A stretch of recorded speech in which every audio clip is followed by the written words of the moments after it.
현대 사회는 지식사회라고 하죠. 지식사회라고 하는 것은 지식이 이끌어가는 사회라는 그런 뜻입니다. 지식은 대단한 힘이고 능력이 됩니다.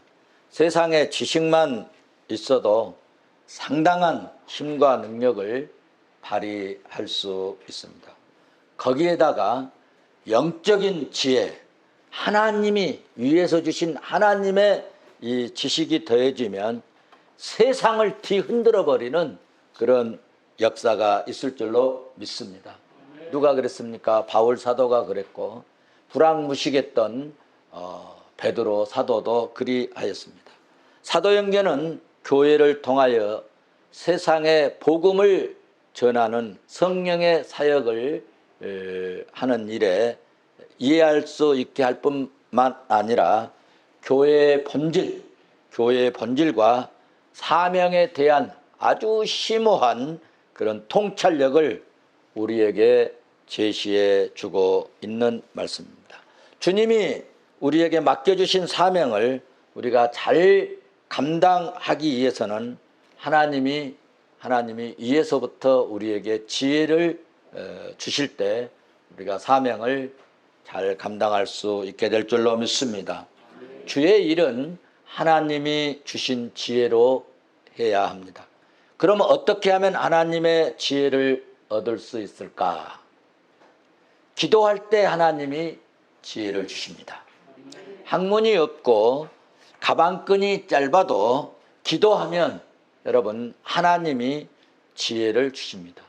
어린 아이들도요 기도하면 학문을 잘할 수 있는 지혜를 주십니다. 어른들이 기도하면은요 어른들에게는 삶의 지혜를 주십니다. 야고보서 1장 5절에서 말씀하셨어요. 너희 중에 누구든지 지혜가 부족하거든 모든 사람에게 후히 주시고 꾸짖지 아니하시는 하나님께 구하라 그리하면 주시리라 말씀하셨습니다. 그렇습니다. 구하라 그러면 하나님이 뭘 주신다고 그랬어요? 지혜를 주신다는 이야기입니다. 말 못하는 사람이 기도하고 믿음으로 살면은요 말도 참 은혜스럽게 잘 하게 됩니다. 하나님은 어떤 자를 세워서 일하시는가? 사도행전 6장 3절 말씀 보시니까 형제들아 너희 가운데 성령과 지혜가 충만한 칭찬받는 사람 7을 택하라. 우리가 이 일을 그들에게 맡기고. 누구를 택한다고요? 지혜가 충만한 사람. 누구에게 일 맡긴다고요? 지혜가 충만한 사람들에게 택하여서 그 일을 맡기겠다는 이야기입니다.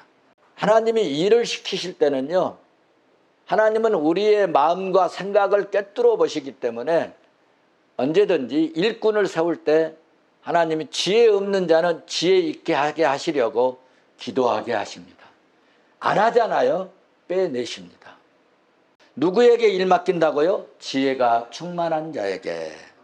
자, 그러면 이 지혜를 그러면 어떻게 얻을까? 우리도 지혜를 얻고 지혜롭게 살고 싶고 지혜롭게 일하고 싶은데 어떻게 지혜를 얻을까 할 때 여러분 기도하라는 것입니다. 기도할 때 지혜를 주십니다. 기도하면 지혜를 주시고 능력을 주시고 성령 충만함을 주신 줄로 믿습니다. 기도한 사람에게는요 성령이 우리 안에 내주하시는데 기도하는 사람에게는 내주하신 이 성령이 기도할 때 역사하는 거예요. 기도할 때. 자동차도 가만히 놔두면 움직이지 않잖아요. 그런데 뭔가 키를 꽂고 작동을 시켜야 이게 막 돌아가면서 힘있게 가는 것처럼 바로 이 키, 믿음의 키, 능력의 키를 작동하는 것이 여러분 기도인 것입니다. 지혜로운 사람이 되려면은 그러므로 기도해야 됩니다. 기도하는 사람은 꿈을 꾸고 그러므로 뜻을 세웁니다. 우리가 잘 아는 사도 베드로도 사도행전 여러분 4장 13절 본래 이 베드로는 본래 어떤 사람으로 알았어요? 지식이 없고 학문이 없고 범인으로 정말 무식한 사람으로 알았는데 기가 막히게 지혜롭게 말을 한다는 거예요. 기가 막히게 논리적으로 이야기한다는 거예요. 할렐루야. 기도하니 이런 사람에게도 성령이 임재하고 성령이 내주하시고 성령이 내주하신 성령이 역사하니까 탁월한 지혜를 얻으니 정확한 논리와 지혜를 주셨다는 이야기입니다. 그래서 이 불황무식했던 이런 사람을 누가 잘 안 따르지 않습니까? 그런데 이렇게 불황무식한 사람에게도 기도하니까 논지를 주셔서 사람들을 설득할 수 있는 설득력을 주시고 리더가 된 것입니다. 예수님을 팔아먹은 가룟 유다 대신에 새로운 사도를 세워야 되겠는데 어떻게 이것을 설명해서 새로운 사도를 세울 것인가? 성경을 근거해서 명확하게 제시한 것을 여러분 성경에서 볼 수 있는데 여러분 1장 22절 23절에 말씀하고 있습니다. 베드로가 얘기합니다. 항상 우리에게 함께 다니던 사람 중에 하나를 세워서 우리와 더불어 예수께서 부활하심을 증언할 사람이 되게 하여야 하리라. 한 사람, 이 가룟 유다 대신 한 사람을 세워야 되겠는데 어떤 사람을 세울까 할 때 함께 했던 자가 부활을 증언할 수 있으니 그런 사람을 세워야 되겠다, 그런 이야기입니다. 23절을 보면 그들이 두 사람을 세우니 하나는 바사바라고도 하고 별명은 유스도라고 하는 요셉이, 하나는 마띠아다. 그래서 이 베드로 사도가 사도 하나를 더 세우는 일에 논지를 잘 얘기하니까 그 120명 모은 사람들이 그렇게 합시다 해서 한 사람을 세운 것이 마띠아라는 이야기입니다. 여러분, 기도하면 뜻을 세울 수 있고 기도하면은 여러분 지혜를 주시고 기도하면은 논지를 주십니다.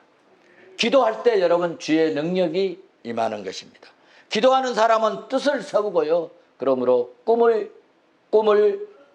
꾸게 되는 것입니다. 꿈은 여러분 실제로 되지 않을 수도 있습니다. 그래서 여러분 꿈이라고 하는 것입니다.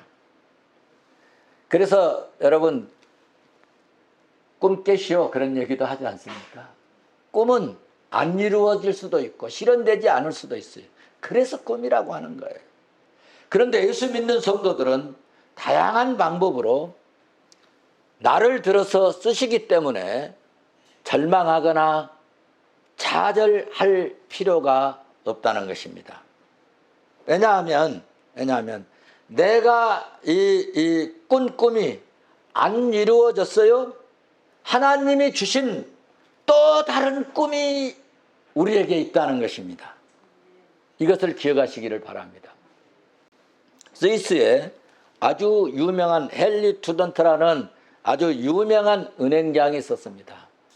그는 전 세계를 석권하고 있는 당시 황제 나폴레옹이 있었는데 나폴레옹을 만나가지고 우리 스위스하고 경제협력 조약을 맺어가지고 경제적인 부를 내가 확실하게 이루어봐야겠다 하는 이런 꿈을 가지고 꿈을 꾸고 소원을 가졌습니다. 그런데 어느 날 스위스 이 나라에서 경제 이 사절에 임무를 띠고 이제 프랑스 파리로 가서 나폴레옹을 만날 수 있게 되는 기회가 됐습니다. 꿈을 안고 파리로 비행기를 타고 날아갔습니다. 도착을 했는데 공교롭게도 프랑스와 오스트리아 이 군대가 아주 치열한 전쟁이 일어나가지고 이 나폴레옹이 전쟁터로 출정을 하게 되어버렸습니다. 그러니 이 투넌트의 이 꿈은 완전히 산산조각이 나버린 것이죠. 그러나 이 투넌트는 실망하거나 낙심하거나 좌절하지 않고 치열한 이 전투를 하는 이 전쟁터로 갔습니다. 막 총성이 울리고 포탄이 막 머리로 날아다니는 전쟁하는 모습을 한 편의 영화를 보는 것처럼 구경을 하고 마침내 전쟁이 끝났습니다. 그런 전쟁터에서요, 죽은 시체들과 피투성이가 되어져 가지고 넝그러져 있는 이런 수많은 사람들을 바라보면서 전쟁의 참혹함과 인간의 생명의 허무함을 뼈저리게 느끼게 되고 깨닫게 되었죠. 그래서 전쟁이 끝났지만은 그는 거기 남아서 오랜 기간 동안 의사들을 돕고 간호하고 부상병들을 처리하고 시체들을 치우는 작업을 했습니다. 나폴레옹 황제를 만나는 꿈은 완전히 깨지고 경제적인 부를 획득하겠다는 꿈은 산산이 깨지고 실현되지 못했지만 그는 전쟁터에서 고향으로 돌아가면서 새로운 꿈 하나를 가슴에 새겼습니다. 그것은 평화에 대한 꿈이었습니다. 정말이지 이 세상에서 전쟁은 없어야 된다. 전쟁은 없어야 한다. 그리고 부상당한 이들을 돕기 위해 어떤 일을 해야 된다라고 몇몇 가까운 친구들과 함께 한 가지 운동을 전개하기 시작했습니다. 어쩌면 우리 푸른섬 교회가 경찰 보고마 이 운동을 전개하는 것처럼 가까운 몇 사람들이 이런 운동을 전개하기 시작했는데 그 운동이 그 유명한 적집사가 된 것입니다. 그래서 그는 노벨 평화상을 수상을 했고요. 적집사 이 귀는 스위스의 이 귀와 색상과 배치만 다르지만 똑같은 그 나라의 국기가 된 것입니다.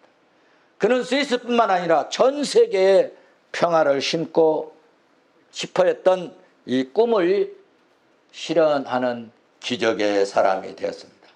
그는 하나의 꿈이 산산조각이 나고 끝났을 때 거기서 자살하거나 낙담하거나 포기하지 않고 믿음으로 새로운 꿈을 꾸기 시작한 것입니다.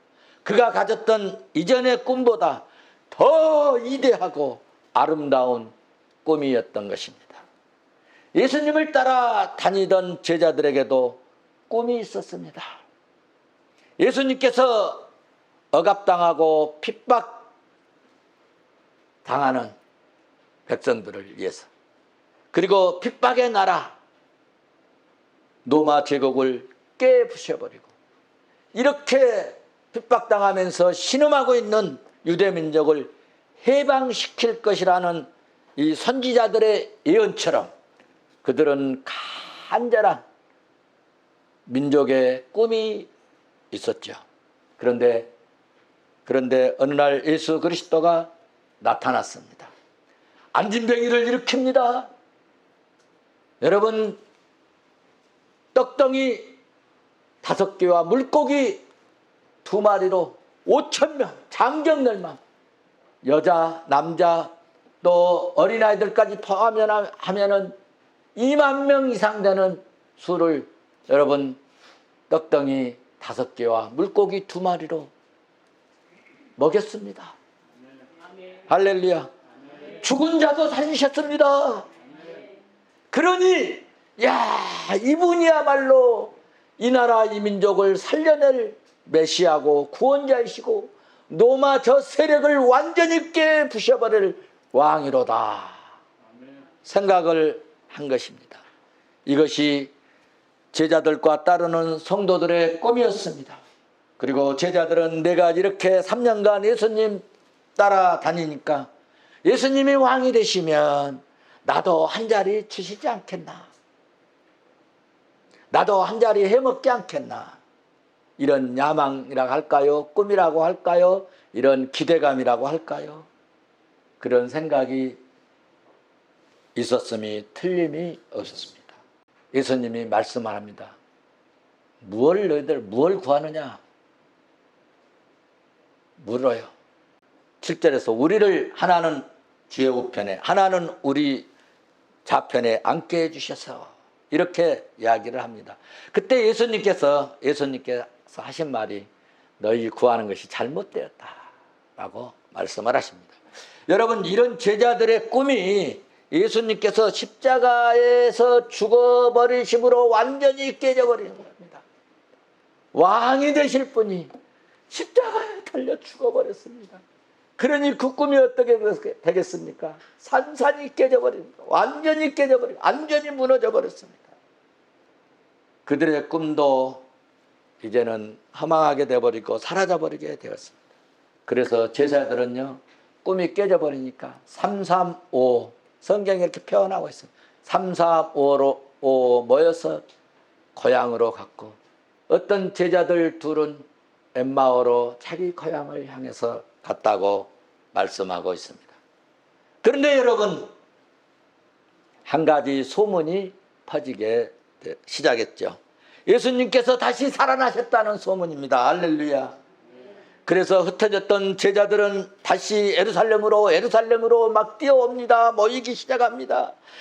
그래서 부활하신 예수님을 만나고, 난 이제 예수 그리스도를 위해서 생명을 걸고 생명을 바칠 거야 하고, 여러분, 부활하신 예수님을 따르기 시작했습니다. 그리스도께서 십자가의 죽음이 제자들에게 꿈의 이 소멸이라면, 예수 그리스도의 부활은 여러분 새로운 꿈의 부활이었습니다. 그래서 제자들은 좋아서 신나서 재미있게 기쁘고 즐겁고 감격스럽게 예수님을 40일 동안 따라다녔습니다. 그리고 마음에 확정을 했습니다. 마음에 작심하고 마음에 확정을 했습니다. 어떻게? 주님만 따라다녀야 되겠다. 그런데 예수님께서 40일 있다가 하늘로 구름을 타고 훌쩍 올라가셔 버립니다. 승천해 버렸습니다. 얼마나 허전했겠습니까? 얼마나 허무하겠습니까? 우리도 여러분 신앙생활 하다가 보면 이렇게 믿고 이렇게 간절하게 소원했는데, 이렇게 기도했는데, 이렇게 내가 금식까지 하면서 기도했는데, 이렇게 몸 바쳐서 물질 바쳐서 섬겼는데, 여러분 뭔가 이루어지지 않고 소원이 산산이 깨져 버릴 수도 있다는 이야기입니다.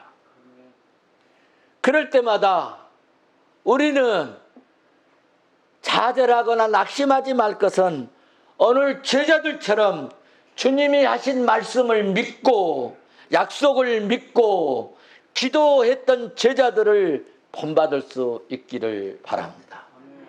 환난을 지금 당하고 있습니까? 어려움을 당하고 있어요? 주님이 말씀하셨어요. 요한복음 16장 33절에서 담대하라. 내가 세상을 이겼노라. 여러분, 세상을 이기신 예수 그리스도께서 오늘 우리를 돌보주시고 지켜주시고 앞서서 싸워주시는 줄로 믿습니다. 빌립보서 4장 여러분 6절에 여러분 염려하며 사는 우리 성도들에게 이런 말씀을 해주세요. 아무것도 염려하지 말고, 한번 받아서 합시다. 아무것도 염려하지 말고 다만 모든 일에 기도와 간구로 기도하는데, 어떻게 기도하냐? 감사함으로 하나님께 기도하라. 여러분, 하나님이 말씀해 주셨습니다. 여러분 염려가 있으세요? 내일 염려 있어요? 내일 걱정이 있어요? 저도 염려도 있고 걱정이 있어요. 그런데 하나님께서 이런 주신 말씀을 붙잡고 하나님 어떻게든지 해결하시겠죠. 하나님이 어떤 모양으로도 해결하시겠죠. 아무것도 염려하지 말라고 말씀하셨습니다. 그리고 감사함으로 아뢰라. 감사함으로. 어떻게 기도하라고요? 감사함으로. 할렐루야. 자, 그러면 성도 여러분, 하나님은 우리에게 기도할 것을 강권하셨을까? 왜 하나님은 우리에게 기도할 것을 강권하셨을까? 이유, 첫째로 여러분, 기도해야 우리가 영향력을 끼칩니다. 기도하지 않는 사람들은 세상 사람들하고 가서 놀면 똑같이 합류해버립니다. 세상 사람들의 문화, 세상 사람들의 영향을 그대로 따라 행합니다. 세상의 유행 따라 삽니다. 그런데 기도한 사람은요, 세상 사람들에게 합류하지 않습니다. 영적으로 말입니다. 문화의 영향을 받지 않고 우리 기독교 문화를 우리가 그들에게 전수하고 우리의 영향을, 선한 영향을 끼칠 수 있는 사람이 될 수 있다는 이야기입니다. 기도하지 않으면 항상 남의 의견에 끌려다니고, 기도하지 않으면 항상 남의 영향력에 끌려다니고, 근데 기도한 사람들은 말씀을 붙들고 아무것 염려하지 않고 기도와 간구하면서 내가 구할 것을 감사함으로 구하는 기도의 사람 되어서 그 사람에게 하나님 지혜를 주시고, 그 사람에게 하나님은 능력을 주시고, 그 사람에게 하나님은 은혜를 베풀어 주시고, 그 사람을 하나님은 들어서 끝까지 일하게 사용하신 줄로 믿습니다. 두 번째, 기도하지 않으면요 어떤 일이 생기냐? 급한 일이 생기기 시작합니다. 오늘 목사님 꼭 교회 전도하러 가려고 그랬는데요, 급한 일이 생겨가지고 못 가게 됩니다. 기도하지 않는 사람들은 자꾸 이런 일이 생겨요. 자꾸 이런 일이 생겨요. 주일날도 교회에 올라오고 그랬는데요, 오늘 급한 일이 생겨가지고요 못 왔어요. 중요한 일이 급한 일 때문에 밀려버리는 거예요. 어떤 사람에게 주로 이런 일이 생기느냐? 기도하지 않는 사람에게 주로 이런 일이 생긴다는 것입니다. 기도로 여러분 뜻을 세우지 않으면 마귀가 급한 일이라고 말하면 그 급한 일 하는 길로 달려가게 된다는 것입니다. 여러분, 중요한 일과 급한 일이 있을 때 여러분 중요한 일을 놓치지 않기를 주의 이름으로 축원합니다. 우리도 기도해야 합니다. 급한 일 생기지 않도록. 제가 우리 성도들에게 가정을 위해서 기도할 때요, 하나님 급한 일 생기지 않도록 은혜를 베풀어 주시옵소서. 세 번째, 기도할 때 여러분 기도하면은요 약한 것을 강하게 하십니다. 기도하지 않으면 항상 약점 생기고요, 약점 때문에 할 일을 못합니다. 12정탐꾼 봐보세요. 기도하지 않고 믿음이 없으니까 어때요? 자기 약점만 보이고 상대방 강점만 보이는 거예요. 상대방 보니까는 아주 네피림 후손들 막 깡패같이 보이잖아요. 우람하게 생겼잖아요. 그들을 나에게 비교하니까 나는 메뚜기같이 생각되었다고 얘기했지 않습니까? 그리고 보는 눈이요, 지혜가 없으니까 저 땅은 망할 땅이야, 저주받은 땅이야, 농사 안 돼, 가면 죽는다, 우리 가면은 망한다, 죽는다, 이런 거 아닙니까? 그런데 기도하고 믿음 있는 이 정탐꾼 2명은 똑같은 현장, 똑같은 장소, 똑같은 시간에 똑같이 바라보았는데도 생각이 다르고 보는 안목이 달랐잖아요. 그래, 맞습니다. 저들은 우리보다 장대합니다. 네피림 자손들이고 대단하게 보입니다. 그런데 우리가 자세히 보니까, 영적으로 보니까 저들은 하나님이 안 계십니다. 저들은 섬기는 하나님의 신이 안 계십니다. 그런데 우리는 하나님의 신이 계시니 우리가 가면 이깁니다. 갑시다, 가나안으로. 그래서 여러분, 누구의 말, 누구의 생각, 누구의 의견이 이겼습니까? 2분이 이겼어요. 숫자적으로 적지만 여러분, 믿음이 있고 기도하는 사람의 영향력이 승리로 이끌어간 줄로 믿습니다. 제자들을 봐보십시오. 주님이 눈에 안 보여요. 그래도 기도한 자에게 하나님은 성령으로 역사해 주십니다. 지금 당장 여러분 허탈감에 빠지고 실망감이 들어도 제자들은 여러분 기도했습니다. 여러분 정말 왕 되시고 이 정도면은 이 지금 로마 제국들 완전히 쓸어버릴 수 있다. 이렇게 하나님께서 이렇게 능력 주시고 죽은 자 살리시고 안진병이 일으키고 말 이렇게 먹을 것 없는데 먹여주시는 이런 분이 계시면은 정말 충분히 왕이 되실 만하다. 그리고 따라다니듯 죽었죠. 한번 실패했죠.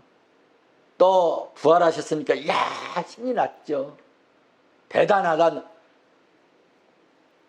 정말 기분이 우리말로 째진 거 아닙니까?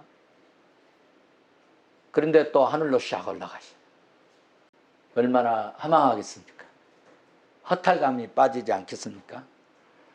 제자들이 하늘을 쳐다볼 때 그래서 천사가 말해줍니다. 1장 11절 보면은 제자들이 하늘을 쳐다보면 주님이 올라가시. 그러니까 천사들이 하는 말이 있어요. 하늘을 쳐다보느냐? 너희 가운데 하늘을 올려가신 이 예수는 하늘로 가심을 본 그대로 오시리라. 할렐루야. 왜 하늘만 쳐다보느냐? 본 그대로 오시리라. 예수 믿는 우리들은요, 좌절해도 안 되지만 항울감에 빠져 있어도 안 되는 것입니다. 항울감에 도취되어 있어도 안 됩니다. 초대교회 성도들과 제자들은 어떻게 기도했습니까? 오늘 본문 14절에서 더불어 마음을 같이하여 오로지 기도에 힘쓰더라. 아멘. 여기 마음을 같이 했다는 것은요, 한 목적을 가졌다는 거예요. 한 목적. 한 목적을 가지고 전혀 기도에 힘을 썼습니다. 힘썼다고 하는 말은 하나님의 뜻을 이루기 위해서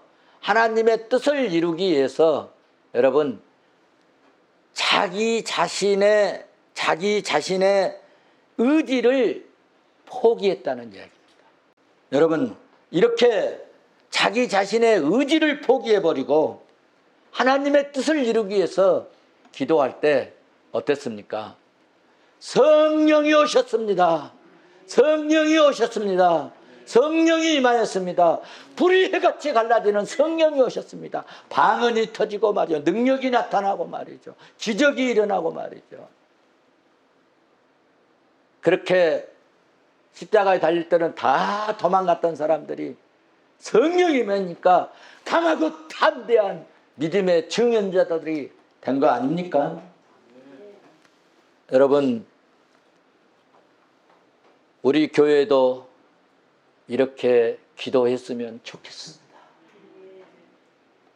자신의 의지를, 자신의 생각을 포기하고 우리 교회도 이런 기도가 필요합니다. 이렇게 기도하면 사랑하는 성도 여러분, 원망이 희망이 되고요. 이렇게 기도하면 염려했던 것이 마음의 평안이 임합니다. 우리가 이렇게 기도하면 불평이 감사하게 되고요. 슬픔이 기쁨이 될 것입니다. 자신의 의지를 포기하고 뜻을 정하여 기도하면 여러분 성령이 임하고 성령이 충만히 내 가슴 속에 자정하실 것입니다. 성령이 임하고 여러분 내 가슴에 성령이 내주하시면 이상하게 우리의 마음이 변화가 일어나 새 사람이 될 줄로 믿습니다. 사랑하는 성도 여러분, 새 사람이 되는 것은 하나님의 뜻을 이루기 위해서 강하고 담대한 이 믿음이 우리에게 발산되고 생산되고 일어나게 될 줄로 믿습니다. 저도 원래 참으로 정말 부족한 사람이었습니다. 성경을 어떻게 읽어야 될지를 몰랐습니다. 또 여러분 어떻게 해야 목사가 되는 것이냐고 묻기도 한 사람입니다. 그런데 힘들고 어려울 때마다 엎드려 기도할 때 하나님이 그때마다 피할 길을 주시고 공급하시는 손길을 베풀어 주시고 그때마다 하나님께서 필요를 제공하시고 하나님께서 어쩔 때는 생각지도 못하는 다른 사람들이 생각지도 못하는 지혜도 얻기도 하였습니다. 사랑하는 성도 여러분, 오늘 베드로 제자들 그리고 120명의 성도들이 한결같이 마음을 모아서 전혀 기도에 힘쓴 것처럼 오로지 기도에 힘쓴 것처럼 우리도 정말 이런 원망, 불평 그리고 조바심, 염려, 근심, 걱정 있을 때 이런 거 물리칠 수 있는 비결이 있는데 오로지 기도해서 이것을 물리치고 우리 교회가 이렇게 작지만 이렇게 함께 뜻을 모아서 전혀 기도에 힘쓰면 여러분 14만 경찰도 복음화시키고 우리의 가정도 변화시키고 세상을 뒤흔들어 버릴 수 있는 이 요새가 우리 푸른성 교회가 될 줄로 믿습니다. 우리 마음 모아 함께 기도하는 교회 될 수 있기를 주의 이름으로 축원합니다.